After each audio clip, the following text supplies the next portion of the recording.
ದಿನ ಕಾರ್ಯಕ್ರಮ ಮುಕ್ತಾಯ ಆಗಿದೆ. ಈ 3 ದಿನ ಕಾರ್ಯಕ್ರಮಕ್ಕೆ 100 ದಿನ ಪ್ರಿಪ್ರೇಷನ್ ಆಗಿದೆ. ಅದು ಯಾರಿಗೂ ಗೊತ್ತಿಲ್ಲ.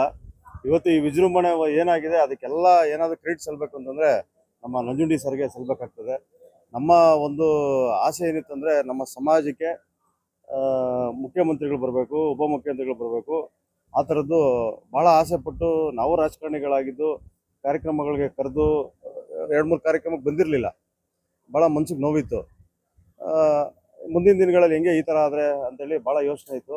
ನಮ್ಮ ಈ ಸಮಾಜದ ಆ ಮೇರು ಮಟ್ಟದ ಕಾರ್ಯಕ್ರಮಗಳು ಯಾರಾದರೂ ಮಾಡೋಂಥ ವ್ಯಕ್ತಿ ಯಾರಾದರೂ ಇವತ್ತಿದ್ದಾರೆ ಅಂತ ಹೇಳಿದ್ರೆ ಅದು ನಮ್ಮ ನಂಜುಂಡಿ ಸರ್ ಅಂತಲೇ ನಾವು ಹೇಳ್ಬೇಕಾಗತ್ತೆ. ಅಂದರೆ ಅವರು ನಮ್ಮ ಸಮಾಜಕ್ಕೆ ವ್ಯಕ್ತಿ ಅಲ್ಲ, ಅವರು ಶಕ್ತಿ. ಯಾಕೆಂತಂದರೆ ಈ ಥರದ್ದು ಒಂದು ಕಾರ್ಯಕ್ರಮ ಮಾಡಬೇಕಂದ್ರೆ ಗುಂಡಿಗೆ ಬೇಕಾಗುತ್ತೆ.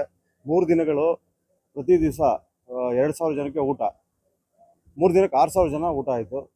ಉಚಿತವಾಗಿ ಎಲ್ಲ ಅವರ ಸ್ವಂತ ದುಡ್ಡು, ಅವ್ರ ಸ್ವಂತ ಖರ್ಚಿಂದ ಮಾಡೋಂಥದ್ದು. ಆ ಥರ ಮನಸ್ಬೇಕಲ್ಲ. ಯಾವುದೇ ಸರ್ಕಾರದ ಫಂಡ್ ತೊಗೊಂಡಿಲ್ಲ, ಯಾರು ಯಾರ ಹತ್ರನೂ ಶುಲ್ಕ ತಗೊಂಡಿಲ್ಲ. ಬಂದವ್ರಿಗೆಲ್ಲ ಇಲ್ಲಿ ಒಂದು ಮಾತು ಹೇಳಿದರು, ನೀವೇನು ಕೆಲಸ ಮಾಡ್ದಿರೋ ಗೊತ್ತಿಲ್ಲ, ವ್ಯವಸ್ಥಿತವಾಗಿರಬೇಕು. ಕಾಫಿ, ಟೀ, ಮತ್ತೊಂದು ಬಜ್ಜಿಯಿಂದ ಹಿಡಿದು ಕೊಡೋಂಥ ಒಂದು ಕಾರ್ಯಕ್ರಮ. ಏನೋ ಒಂದು ಪಲಾವ್ ಕೊಟ್ಟು ಹೋಗುವಂಥದ್ದು ಓಕೆ. ಇವತ್ತು ಒಬ್ಬಟ್ಟು ಊಟ ಕೂಡ ಮಾಡಿಸಿದ್ದಾರೆ.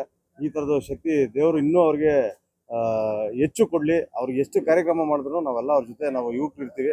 ಅವ್ರ ಸಾಮೂಹಿಕ ವಿವಾಹ ಏನಾದರೂ ಮಾಡೋ ಥರ ಇದೆಯಾ ಸರ್? ನೆಕ್ಸ್ಟ್ ಪ್ಲಾನಿಂಗ್ ಏನಾದರೂ ಇದೆಯಾ? ಯಾಕಂದ್ರೆ ಸುಮಾರು ಜನ ಸಮುದಾಯದವರು ಈ ತರ ಒಂದು ಕಾರ್ಯಕ್ರಮಗಳು ಮಾಡ್ತಾ ಇದ್ದಾರೆ. ಸಾಮೂಹಿಕವಾಗಿ ವಿವಾಹ ಮಾಡಿದ್ರು ಎಷ್ಟೋ ಜನಕ್ಕೆ ಸಮುದಾಯದ ವಧುವರರಿಗೆ ಆರ್ಥಿಕವಾಗಿ ಶಕ್ತಿ ಕಮ್ಮಿ ಇರೋರಿಗೆ ಅಂತ ಗುರುತಿಸಿ ಏನಾದ್ರು ಕಾರ್ಯಕ್ರಮ ಇಲ್ಲ. ಅದು ಏನಾಗಿದೆ ಅಂದ್ರೆ ನೀವು ಹೇಳಿದ್ದು ಕರೆಕ್ಟೇ. ಸಾಮೂಹಿಕ ವಿವಾಹ ಮಾಡೋದಕ್ಕೆ ಅಧ್ಯಕ್ಷರದ್ದು ಬಹಳ ದೊಡ್ಡ ಯೋಚನೆ ಇದೆ. ಬಟ್ ಅದನ್ನು ನಾವು ಡಿಸ್ಕ್ಲೋಸ್ ಮಾಡೋಕ್ಕಾಗಲ್ಲ.